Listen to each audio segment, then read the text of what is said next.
Hello everyone, मैं प्रीति कोठारी और आज हम बात करेंगे पीजीटी मैथ्स के प्रैक्टिस सेट की। ठीक है, तो इसमें जो क्वेश्चंस हैं वो 10 क्वेश्चंस हैं। ठीक है, टॉप 10 क्वेश्चंस मैंने लिए हैं और ये जितने भी मैं आपको क्वेश्चंस अपने चैनल पे करा रही हूँ सारे प्रीवियस ईयर क्वेश्चन है। ये एनवीएस से लिए गए हैं, कुछ केवीएस के प्रीवियस ईयर पेपर है, अभी ईएमआरएस का मैंने कराया था। ठीक है, तो ये सारे प्रीवियस ईयर क्वेश्चंस को ही मैं इसमें सॉल्व कर रही हूँ। ठीक है, अब देखिए फर्स्ट क्वेश्चन देख लेते हैं हम। तो फर्स्ट क्वेश्चन कह रहा है आपके पास कि the value of sine cot inverse x is. तो सबसे पहले हम कॉट इनवर्स एक्स को कुछ सपोज कर लेते हैं। Supposingly cot inverse x is equals to capital A. Right, हमने इसको कैपिटल ए ले लिया। अब क्या है कि हम इसको ऐसे भी तो लिख सकते हैं ना, x is equals to cot A, या फिर आप लिख सकते हो cot A is equals to x लिख सकते हो। अब देखो मैं एक राइट एंगल ट्राइंगल खींचूंगी। अब आपको पता है कि ये क्या होता है। ये होगा आपका कॉट जो होता है वो होता है आपका बेस अपॉन परपेंडिकुलर, सबको मालूम है। तो ये बेस होगा, परपेंडिकुलर क्या है, 1 है। तो बेस क्या हो जाएगा हमारे पास x। ठीक है, और परपेंडिकुलर 1।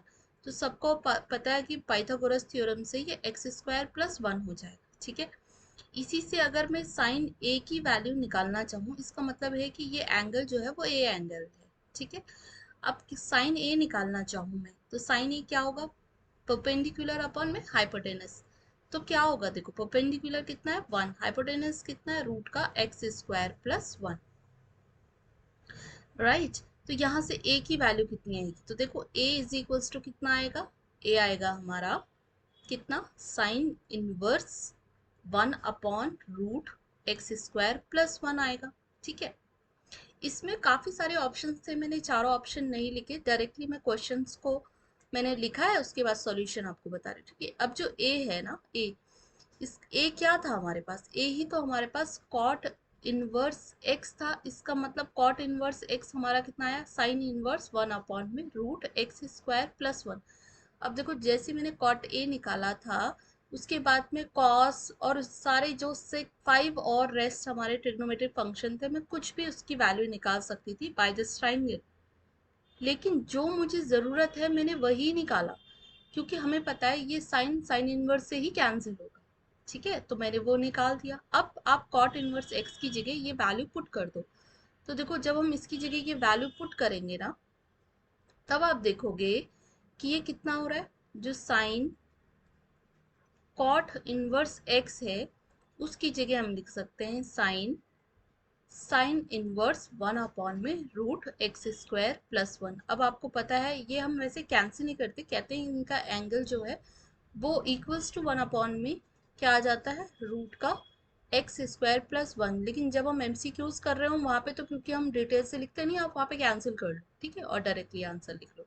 तो इसकी वैल्यू कितनी आ गई, 1 अपॉन में एक्स रूट का एक्स स्क्वायर प्लस 1। ये आपका क्या हो गया, आंसर हो गया। नेक्स्ट क्वेश्चन देखते हैं। कह रहे हैं if omega is the cube root of unity then omega is. उन्होंने चार ऑप्शन दिए थे कि ओमेगा क्या होगा। ठीक है, अब हमें पता है देखो कि जो क्यूब रूट ऑफ यूनिटी होती है ना, अगर मैं उसके बारे में थोड़ा सा आपको बता दूं, क्यूब रूट ऑफ यूनिटी क्या होती है, हम तीन चीजों को बोलते हैं। वन ओमेगा, ओमेगा स्क्वायर को हम cube cube root of unity कहते हैं। इसका रीजन क्या है, देखो क्यूब रूट पहले क्वेश्चन से देखते हैं कि सपोजिंगली हमने क्यूब रूट ऑफ यूनिटी मतलब 1 का, यही तो कह रहा है कि 1 का क्यूब रूट। ठीक है, तो मैंने लिख दिया 1 का क्यूब रूट। अब ये जो है 1 ओमेगा ओमेगा स्क्वायर कैसे आता है वो बताते हैं आपको। तो आप क्या करो, दोनों तरफ क्यूब कर दो तो ये बन जाएगा आपका। अब आप क्या करो, ओमेगा नहीं, A cube minus 1 is equals to, अब ये दूसरी साइड आया तो ये जीरो हो जाएगा। अब आपको पता है ये ए क्यूब माइनस बी क्यूब का फॉर्मूला बन गया। अब ए क्यूब माइनस बी क्यूब का फॉर्मूला क्या होता है, ए माइनस का बी, और ये होता है आपका A square plus A B plus B square, यही होता है। पुट कर लो, तो पुट करेंगे तो कितना आएगा, ये आएगा हमारे पास a माइनस का 1, दूसरा आएगा a स्क्वायर, फिर आएगा आपका प्लस का a इंटू 1, और फिर प्लस का 1 का स्क्वायर जो कि 1 होता है। अब यहाँ से तो देखो एक इसका रूट मिल गया हमें, एक क्या वैल्यू आ गई, 1 आ गई। ठीक है, अब इससे देखते हैं क्या आता है। तो इससे आता है हमारे पास ए स्क्वायर प्लस ए प्लस 1 को थोड़ा मैं सॉल्व कर लूँ। इज इक्वल्स टू 0 रख लो। अगर मैं इसको सॉल्व कर लूँ तो ये एक क्वाड्रेटिक इक्वेशन बन गई। इसको मैं सॉल्व करूंगी तो हम डायरेक्ट कर ले इसे, क्या होता है, जैसे x इज इक्वल्स टू हम लिख सकते हैं ना, तो हम लिख सकते हैं a is equals to minus का b की वैल्यू कितनी है 1, प्लस माइनस रूट का b स्क्वायर, -4ac होता है तो b स्क्वायर मतलब 1 का स्क्वायर 1 ही होगा, 4ac दोनों 1 1 है तो 1 ही होगा, ठीक है, अपॉन में 2a, ठीक है, और a की वैल्यू कितनी है यहाँ पे 1, a means constant of this value, ठीक है, तो इसका जो कांस्टेंट कोफिशिएंट है वो क्या है 1 है इस टाइम, तो आप 2 ही लिखो या फिर 1 लिख दो। अब आप इसको सॉल्व करो, देखो क्या आएगा, माइनस का 1 प्लस माइनस का ये वैल्यू देगा आपको क्या, यहाँ पे अगर मैं देखूँ तो ये वैल्यू दे रहा है आपको -3 दे रहा है, और अपॉन में कितना आ जाएगा 2। अब देखो -3 को करने के आपको पता है कि इसको सॉल्व करने के लिए ही जो है वो 11th में कॉम्प्लेक्स नंबर पढ़ा गया, जब यही प्रॉब्लम आ रही थी तभी तो कॉम्प्लेक्स नंबर यूलर ने आयोटा दिया, उसको हमने आई स्क्वायर लिखा। अब ये आसानी से सॉल्व हो जाएगा। हम क्या लिखेंगे, माइनस का 1 प्लस माइनस आयोटा बाहर √3 और 2। अब आप देख रहे हैं ना इस a की दो और वैल्यू आई, प्लस माइनस दो वैल्यू आ रही है, तो एक क्या होगी, एक वैल्यू होगी इसकी माइनस का 1 प्लस का आयोटा √3 अपॉन में 2, ठीक है, और दूसरी वैल्यू होगी माइनस का 1 माइनस का आयोटा √3/2। तो इसी को ही नाम ओमेगा दिया गया और इसको ओमेगा स्क्वायर दिया गया। आप इसका जब स्क्वायर करेंगे ना इस ओमेगा का, तब भी यही ओमेगा स्क्वायर आता है, इसीलिए इन्होंने ओमेगा और इसको ओमेगा स्क्वायर लिखा है, सिंपल सी बात, ठीक है। अभी तो ये क्या कह रहे, ये कह रहे कि if omega is the cube root of unity then omega की वैल्यू, इसका मतलब क्या है, देखो ओमेगा स्क्वायर की वैल्यू ये होती है, इसका मतलब ओमेगा की वैल्यू ये होगी, तो मैं क्या लिखूंगी इसकी वैल्यू, इसकी वैल्यू आएगी माइनस का 1 प्लस आयोटा √3 अपॉन में 2, और इस वैल्यू को आप याद भी रख लेना, ठीक है, इसको याद होना चाहिए हमें कि हमारे पास क्यूब रूट ऑफ यूनिटी की 3 वैल्यूज होती है, एक 1 जो कि एक रियल नंबर है और दो कॉम्प्लेक्स नंबरों से ओमेगा और ओमेगा स्क्वायर, ओमेगा की वैल्यू -1 प्लस आयोटा √3/2 होती है, ठीक है, और ओमेगा स्क्वायर की -1 माइनस आयोटा √3/2 होती है, राइट। अब थर्ड क्वेश्चन पे आते हैं। देखो लिखा है cos square a plus cos square c is equal to sine square b, then इसकी वैल्यू ये बताना था इसमें कि ये जो ट्राइंगल है ना, ये ट्राइंगल आइसोसेलेस है, इक्विलेटरल है, या राइट एंगल ट्राइंगल है, या नन ऑफ दीज, चार ऑप्शन थे इसमें। अब देखो इसमें करना क्या है, इसमें लिखा है आपको, अगर मैं इसको करने की कोशिश करूँ तो इसे क्या कर सकते हैं, देखो हम ऐसे लिख सकते हैं कॉस स्क्वायर ए है ना, प्लस इसको हम लिखेंगे कॉस स्क्वायर सी, और इसको हम इस साइड लेके आ जाएंगे तो ये हो जाएगा आपका साइन स्क्वायर बी, और यहाँ 0 हो जाएगा। अब देखो ये जो होती है ना, ये इसका एक फॉर्मूला है, क्या है फॉर्मूला, इसको हम लिख सकते हैं cos square C minus cos square B का, नहीं साइन स्क्वायर बी का, cos square C minus sine square B is equal to क्या होता है कॉस, ये बनता है फॉर्मूला, मैं नेक्स्ट वीडियो में आपको फॉर्मूलाज बनाने भी सिखा दूंगी, देखो कैसे, C plus B into cos C minus B, इसका ये फॉर्मूला होता है, ठीक है। अब put it here cos square A plus, इसको सॉल्व करेंगे तो क्या आएगा cos C plus B dot cos C minus B equals to 0। अब देखो यहाँ से क्या निकल के आ रहा है, हमें पता है जो एंगल है ना, ये होता है एंगल की वैल्यू है, ये ए प्लस बी प्लस सी एंगल्स हैं, तो इन तीनों एंगल का सम 180 डिग्री होता है एंगल सम रूल से, ट्राइंगल के एंगल सम रूल ये तो कहता है। तो अगर मुझे बताओ मुझे बी प्लस सी चाहिए होगा तो मुझे क्या लिखना होगा, बी प्लस सी चाहिए होगा तो मुझे क्या लिखना होगा 180 डिग्री माइनस का ए, वही हम यहाँ लिखेंगे, तो कॉस स्क्वायर ए प्लस यहाँ पे क्या लिखूँ मैं कॉस, और इसकी जगह में लिख सकती हूँ पाई माइनस का ए, 180 लिखो चाहे पाई लिखो, जो आपको कन्वीनियंट लगता है वो लिख सकते हो, ठीक है। अब क्योंकि हम जो है पाई लिखना मुझे अच्छा लगता है इसलिए मैंने पाई लिख दिया, आपको 180 लिखना है आपको 180 लिख लो। अब देखो हमें क्वाड्रेंट पता है, पाई हमें पता है कि ये नो चेंज फंक्शन होता है, इसका मतलब कॉस किसी में चेंज नहीं होगा, पाई में से कोई चीज घट रही है आपको पता है, यहाँ पे केवल साइन और कॉसेक यही पॉजिटिव होते हैं, सारे नेगेटिव होते हैं, तो इसकी जो वैल्यू हो जाएगी वो क्या होगी नेगेटिव हो जाएगी, माइनस का कॉस ए हो जाएगा। और ये कॉस सी माइनस बी तो ऐसे ही रहेगा। दोनों में क्या कॉमन है, दोनों में कॉस ए कॉमन है, तो कॉस ए कॉमन ले लो, अंदर कितना बच गया कॉस ए, और यहाँ कितना बच गया कॉस सी माइनस का B equals to zero. Cos A is equals to zero हो जाएगा। हो सकता है ये जीरो, अगर ये जीरो होगा तो आपको पता है ए कितना आएगा पाई बाय टू। हमें पता है कि अगर एक एंगल पाई बाय टू आ गया तो ट्राइंगल क्या होगा, राइट एंगल ट्राइंगल होगा। तो इसका जो ये ट्राइंगल था वो कौन सा था, राइट एंगल ट्राइंगल था। ठीक है, राइट एंगल ट्राइंगल। समझ आया इतना। वैसे इसको और आगे भी कर सकते हैं आप, इसमें वापस से cos C minus cos D का जो फॉर्मूला होता है वो फॉर्मूला लगा करके इसको आगे और प्रोसीड करके इन सब की वैल्यूज निकाल सकते हैं। पर मैं अभी जो है आपको इतना ही बता रही हूँ कि ए की वैल्यू पाई बाय टू हो करके ये राइट एंगल ट्राइंगल हो गया। अगर एक 90 डिग्री हो गया है तो बाकी करने की हमें ज़रूरत ही नहीं है, हमें सिंपल सा हमारा ऑब्जेक्टिव क्वेश्चन है वो कंप्लीट हो जाएगा। अब देखो नेक्स्ट, देखो ये कह रहे हैं if the altitudes of a triangle are in AP then sides of a triangle are इन।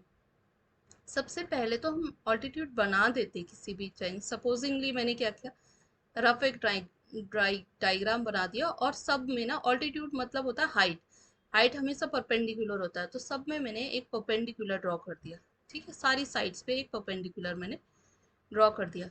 अब इन परपेंडिकुलर का नाम, साइड्स का नाम दे देते जो हम बेसिकली देते ए बी सी, और इसका नाम दे देती हूँ मैं, इसका नाम दे देते हैं एक्स, इसका नाम दे देते हैं वाई, और इस वाली लाइन जो परपेंडिकुलर है इसका नाम दे देते हैं जेड दे देते हैं। ठीक है, अब देखो कि हमने क्या किया। अब हमें पता है, उन्होंने कहा कि जो साइड्स हैं altitudes of a triangle are in AP. अच्छा, जो ऑल्टीट्यूड्स हैं वो एपी में हैं। एपी का मतलब क्या होगा, तो हमें बतानी है then the sides of a triangle. हाँ ठीक है, रिलेशन बताना है ना। तो अब ऑल्टीट्यूड अगर हमारे पास क्या है, एक्स वाई और जेड है हमारे पास ऑल्टीट्यूड्स, उन्होंने कहा ये ऑल्टीट्यूड्स किस में है, ये सारे के सारे एपी में हैं। अगर एपी में है तो हमें पता है x plus x plus z is equals to, sorry, z is equals to कितना होगा 2y, यही तो हमने सीखा है, x plus z is equals to 2y होता है। तो वो कह रहे हैं कि अब आप ए पी ये बताइए कि जो साइड्स हैं उनमें क्या रिलेशन है। ठीक है, अब हम सबसे पहले तो इनमें रिलेशन निकाल देते हैं। देखो एरिया क्या होता है इस ट्राइंगल को, अगर मैं देखूँ ए बी सी का, मैं अगर आपसे एरिया पूछूं, area of triangle A B C, तो आपको पता है एबीसी का ट्राइंगल क्या होगा, हाफ बेस इंटू हाइट। अब मैंने यही क्यों लगाया, क्योंकि इसमें हाइट भी है और बेस भी है। सबसे पहले इस साइड के लिए, एसी साइड के लिए देखो, तो अगर एसी साइड आपका बेस है, एसी साइड अगर आपका बेस है तो देखो कितना होगा ए, इफ एसी साइड क्या है आपका बेस है। ठीक है, अगर ये बेस है तो ऐसी कंडीशन में एरिया और हाइट, इसकी मैंने ये वाली हाइट ले ली, तो हाइट कितनी दे रही हूँ मैं इसको, इसको हाइट हमने दे दी है कितनी, इसको एक्स जेड किसको दी हुई है, इसको z दे देते हैं, ये x दिख रहा है हमें तो ये x हो जाएगा। ठीक है, तो ये हो जाएगा आपका x। आप वैसे ही, तो इसका मतलब ये कितना आ गया, ax/2 आ गया। वैसे ही आप क्या करो, जब आप BC को बेस ले रहे हैं तब एरिया कितना हो जाएगा, ये c हो जाएगा, और हाइट कितनी हो जाएगी z, इसका मतलब CZ/2 हो जाएगा। अगर आपने AB को बेस ले लिया तो हाफ b, और ये कितना हो जाएगा y आ जाएगा, तो मतलब by/2 ले लिया हमने। ठीक है, आप कोई भी कांस्टेंट ले सकते हो। अब ये एरिया है, एक ही ट्राइंगल के एरिया है, तो ऐसा तो पॉसिबल नहीं है कि एक ही ट्राइंगल के 36 जो है एरियाज निकले। एक ट्राइंगल है तो एक ही एरिया होगा, इसका मतलब ये सारे के सारे आपस में क्या होंगे, इक्वल होंगे, ये तो सबको मालूम है। और किस एक, क्योंकि सब नंबर से तो मैंने कोई कांस्टेंट ले लिया 2 के बराबर है, तो आप क्या इससे x निकाल सकते हो आराम से, k x is equal to क्या हो जाएगा 2k/a हो जाएगा। ठीक है, वैसे ही z इज इक्वल टू भी 2k/c हो जाएगा। और वैसे आप इसे कैंसिल भी कर सकते थे, है ना, आराम से इसको कैंसिल कर देते, या फिर अब नहीं किया तो रहने दो। और y इज इक्वल टू भी हम 2k बाय क्या लिख सकते हैं, b लिख सकते हैं। अब आपने जो ये इक्वेशन फर्स्ट मानी थी ना, इस इक्वेशन में ये सारी वैल्यूज पुट कर दो। तो देखो जैसे ही आप इसको वैल्यूज को पुट करोगे ना, यहीं पे कर देती हूँ मैं इसको, ठीक है। आप जैसी वैल्यूज को पुट करोगे तो कितना आएगा आंसर? देखो x plus y is equal to 2y है, रखो इसमें वैल्यू। तो ये जाएगा 2k अपॉन में a प्लस ये y है, y रखना पड़ेगा, 2k अपॉन में b इज इक्वल्स टू कितना आ रहा है? 2k अपॉन में c y। और ये कितना कहाँ पे लिखा था मैंने, सॉरी ये z है, z है। तो आप z की वैल्यू रख दो, यहाँ पे क्या है, z की वैल्यू c है, तो c रख दो। यहाँ क्या y की वैल्यू 2 तो है यहाँ पे, और 2k अपॉन में y की वैल्यू है b। अब आप देखो 2k तो हम आराम से कैंसिल कर सकते हैं। दिस इम्प्लाइज 1 अपॉन में a प्लस 1 अपॉन में c is equal to 2 upon में b आ रहा है। आपको पता है कि ये किसका फॉर्म है? ये एचपी का है, हार्मोनिक प्रोग्रेशन का है। तो इसका मतलब जो जब आपके पास किसी ट्राइंगल के जो ऑल्टीट्यूड्स हैं अगर वो एपी में हैं तो उसकी जो साइड्स होंगी वो एचपी में होंगी, ठीक है। वो किस में होंगी? एचपी में होगी, ये हमने प्रूफ कर लिया, ठीक है। अब नेक्स्ट है question number 5। Number of subsets of a finite set with n elements are. ये तो सबको पता होगा, 11th का ही ये फर्स्ट चैप्टर का ही है। तो ये पावर सेट की बात कर रहे हैं मेनली। वो कह रहे हैं कि number of subsets of a finite set with an element. अगर सपोजिंगली एक कोई सेट है उसमें एन एलिमेंट है, ये तो कार्डिनैलिटी को दिखाता है ना, ये रिप्रेजेंट, पर ये एन एलिमेंट वाला एन है, नंबर ऑफ एलिमेंट। अगर उसमें एन है तो वो कह रहा है कि उसमें कितने सबसेट होंगे। इसका मतलब वो पूछ रहा है कि पी ए की कार्डिनैलिटी कितनी होगी। तो पी ए की कितनी होगी? आपको पता है 2 की पावर एन होती है, ठीक है। तो ये ऑप्शन इसका करेक्ट हो जाएगा। 2 की पावर एन मतलब जितनी इसकी कार्डिनल नंबर है ना, 2 की पावर एन ए होता है, ठीक है। तो यहाँ पे एन था तो एन लिख दिया। अगर यहाँ पे 6 7 कुछ होता तो हम वो वैल्यू पुट कर देते। तो अब ये आंसर कितना आएगा? 2 की पावर एन आएगा।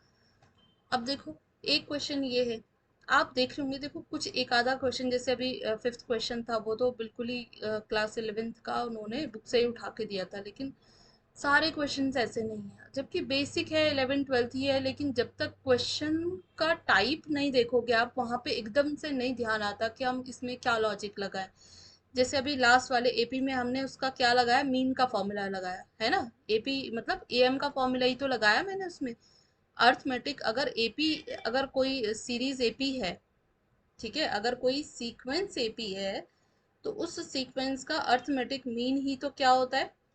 वो आपका x प्लस, सॉरी, वो आपका x plus y is equals to x plus z is equals to y होता है, 2y होता है।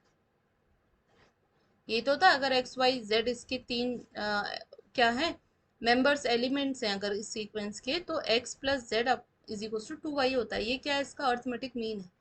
मुझे क्या पता चलता कि उसमें अर्थमेटिक मीन लगना है? वहां पे भी मैं जा करके लगाती कि a प्लस डी, और a होता है इसका पहला एलिमेंट, मुझे तो यही पता है एपी में, ठीक है।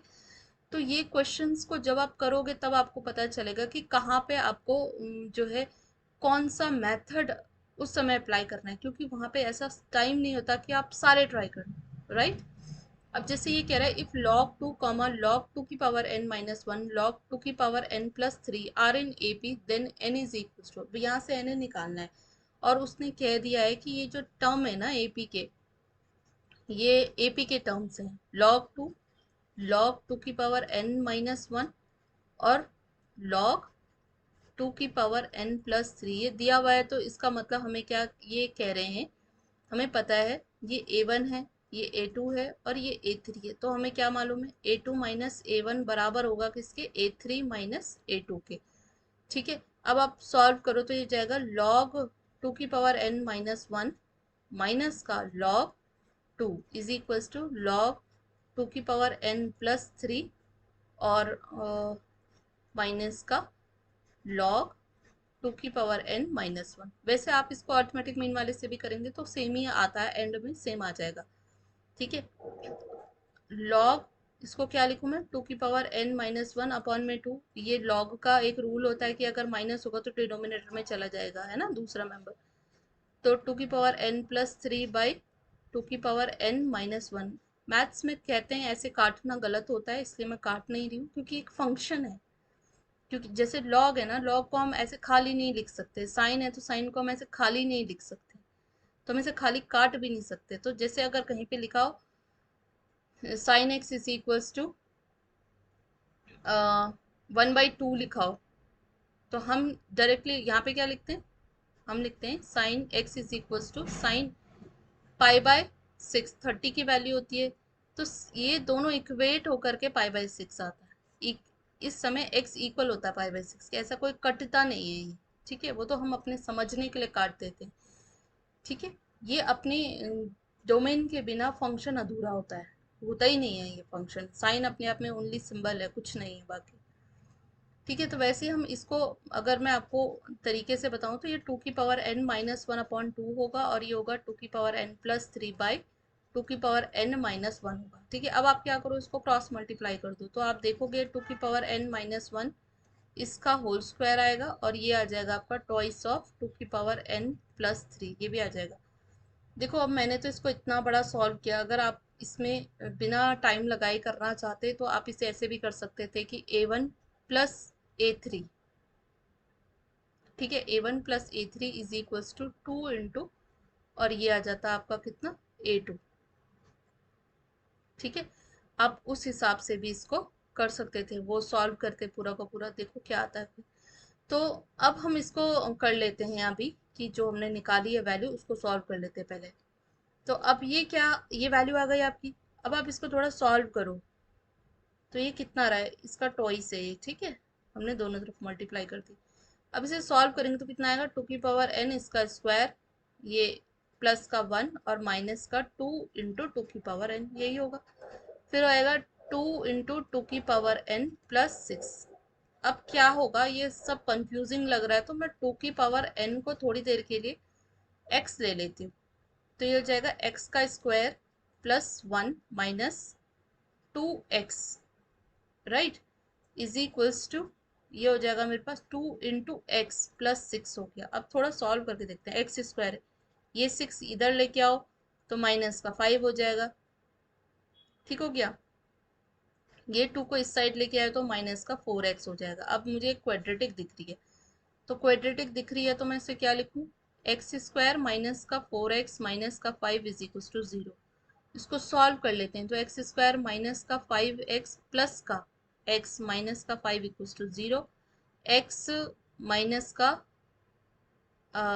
एक्स कॉमन ले लो, सॉरी, हाँ ठीक है, एक्स कॉमन ले लो तो अंदर बच जाएगा एक्स माइनस फाइव, यहाँ से प्लस वन कॉमन ले लो तो एक्स माइनस का फाइव जीरो। तो एक्स की वैल्यू माइनस वन और फाइव, दो वैल्यूज आ रही है। आपको पता है कि एक्स क्या था यहाँ, एक्स जो था हमारे पास वो था टू की पावर एन, उसकी वैल्यू आई माइनस वन और फाइव। अब देखो इस टू की वैल्यू ना माइनस वन और फाइव में से एक ही हो सकती है, तो यहाँ पे क्या होगा, ये कभी भी नेगेटिव नहीं हो सकती है। ठीक है, टू की पावर एन माइनस वन, तो किसी की भी पावर करने पर माइनस वन, तो टू की पावर हम कुछ भी करेंगे माइनस वन तो नहीं आएगा ना। आप जीरो ही रख के देख लो, तो टू की पावर मैंने जीरो रखा, कितना आया, वन आया, माइनस वन तो नहीं आया ना।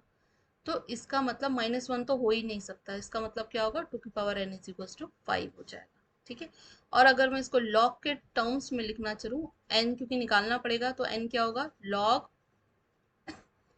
बेस टू फाइव, यही आपका क्या हो जाएगा, एन की वैल्यू हो जाएगी। ठीक है, तो इसकी वैल्यू निकल के आ गई, ये आंसर हो गया लॉग बेस टू फाइव। ठीक है, नेक्स्ट देखते हैं सेवेंथ। कह रहे हैं in an A P sum of terms equidistant from beginning and the end is equals to, beginning और एंड का जो सम है वो कितना होगा, ए वन और लास्ट टर्म ए एन, इसी के बराबर तो होगा ना। तो इसमें से यही ऑप्शंस थे, तो यही करेक्ट आंसर हो जाएगा। ठीक है,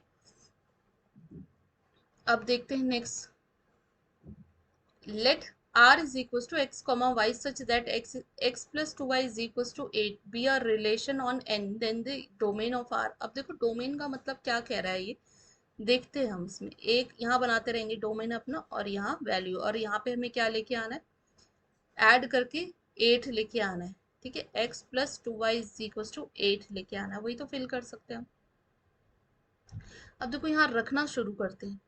x को अगर मैं थोड़ी देर के लिए x को 0 रख सकती हूँ? नहीं, क्यों? क्योंकि जो मैपिंग है ना वो एन टू एन चल रही है, जो फंक्शन मैप कर रहा है वो एन टू एन चल रहा है, तो ये भी एन है ये भी एन होना चाहिए, तो मैं इसको 0 नहीं लिख सकती, 1 से स्टार्ट करती हूँ।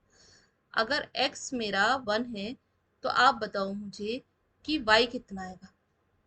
x 1 है तो देखो x 1 रखो, ये 2y इज इक्वल टू 8 है, 2y इज इक्वल टू कितना आएगा 7।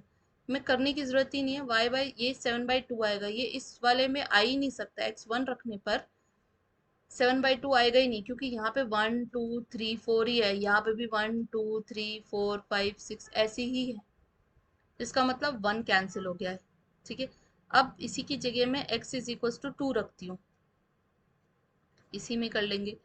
x इज इक्वल टू अगर मैं 2 रखूंगी तो क्या होगा, तो 2 रखा मैंने, यहाँ पे 2 रख दिया, तो आप देखो 2y इज इक्वल टू कितना हो रहा है 6, y इज इक्वल टू कितना हो रहा है 3, यहाँ है, इसका मतलब 2 2 3 से मैप कर पा रहा है, इसका मतलब हमारे पास जो डोमेन है ना, डोमेन का एक एलिमेंट तो आ गया, क्या है वो 2। अब दूसरा ढूंढते, 3 रखो, तो अगर मैं यहाँ 3 रखूंगी तो यहाँ पे भी 3 आएगा। अरे यार ये तो सारा ही क्या था यहाँ पे, x plus 2y is equal to 8 था, है ना। अब देखो 3 रखोगे तो 2y इज इक्वल टू 5 आ रहा है, तो अगेन ये y इज इक्वल टू 5/2 आ रहा है, जो कि रॉन्ग हो जाएगा, तो ये भी नहीं है। 4 रख करके देखते हैं अब मैंने इसको 4 रखा, तो जब 4 रखा, इसको लिख ही देती हूँ मैं यहाँ पे, क्या लिखेंगे हम, यहाँ ऐसे लिख सकते हैं ना, 2y is equals to 8 minus का x। तो देखो 2y इज इक्वल्स टू आप यहाँ रखो, 8 माइनस का 4 करोगे तो कितना आएगा 4, अब 4/2 करोगे तो वैल्यू आएगी 2, तो इसकी भी ये करेक्ट वैल्यू है। फिर से आप 5 रखोगे, 8 में से 5 जाएगा 3, ये भी गलत वैल्यू हो जाएगी, लेकिन हाँ 6 का चेक करके देख सकती हूँ मैं।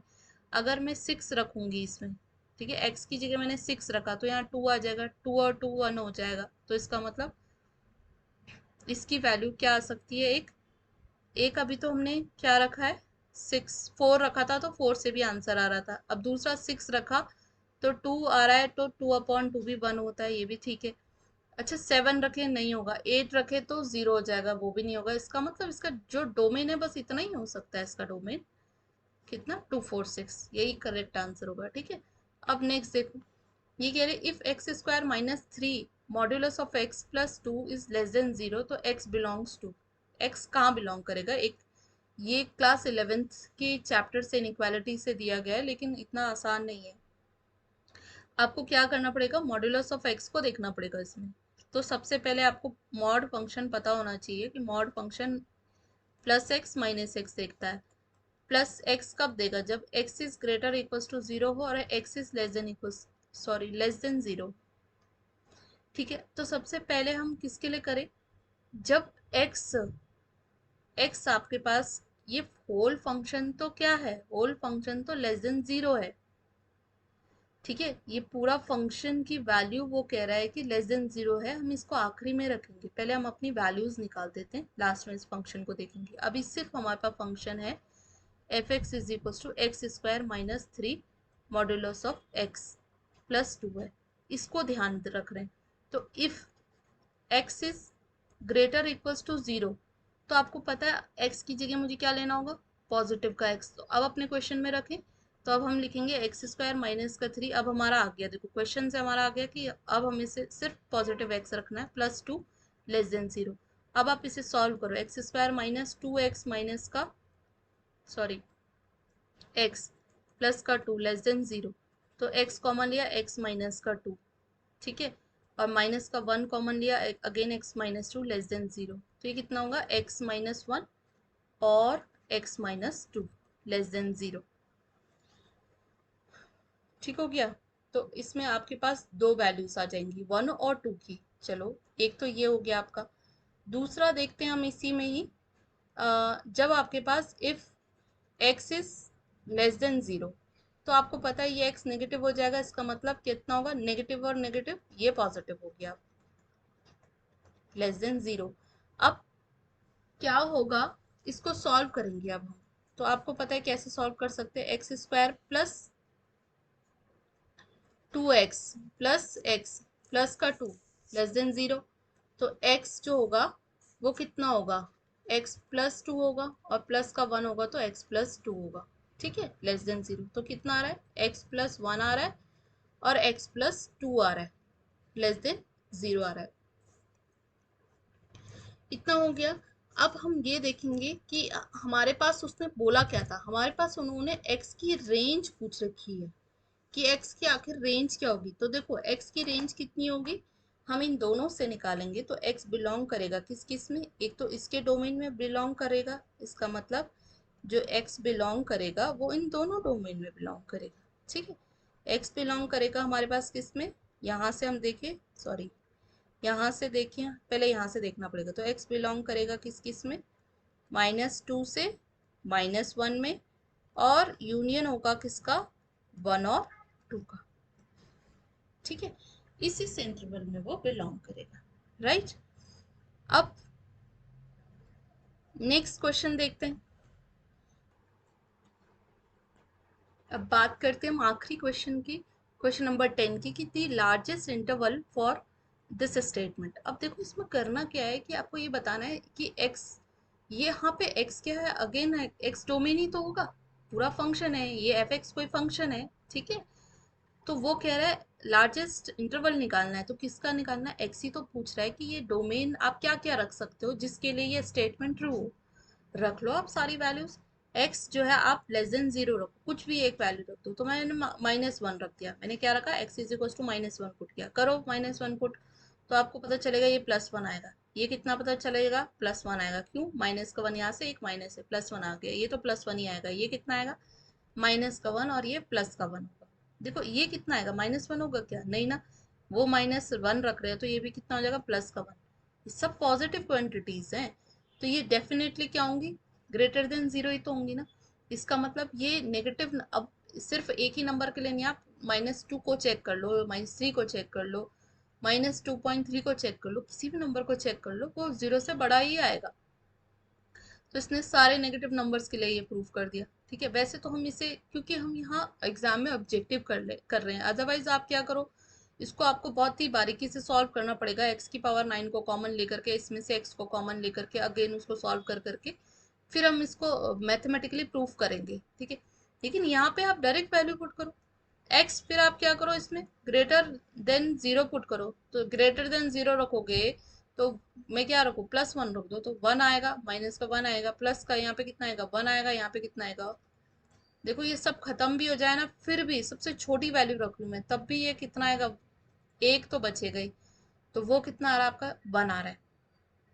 ये देखो ना, सबसे बड़ा तो x की पावर 12 है, ये पॉजिटिव है तो कुछ भी आ जाए, ये सब नेगेटिव क्वांटिटी भी हो जाएंगी तब भी ये जो है पॉजिटिव ही रहेगा, ग्रेटर देन 0 ही रहेगा। तो इसके लिए भी प्रूफ है। अब एक लास्ट रह जाता हमारा x इज इक्वल टू 0 के लिए, करो इसमें सब 0 रख दो, तो कितना आ जाएगा, 1 is greater than 0, x negative, greater than 0, equal 0, तीनों के लिए ये ट्रू आ रहा है, ये स्टेटमेंट ट्रू है। इसका मतलब जो x बिलोंग करेगा ना, वो -इन्फिनेटिव टू इन्फिनेटिव करेगा।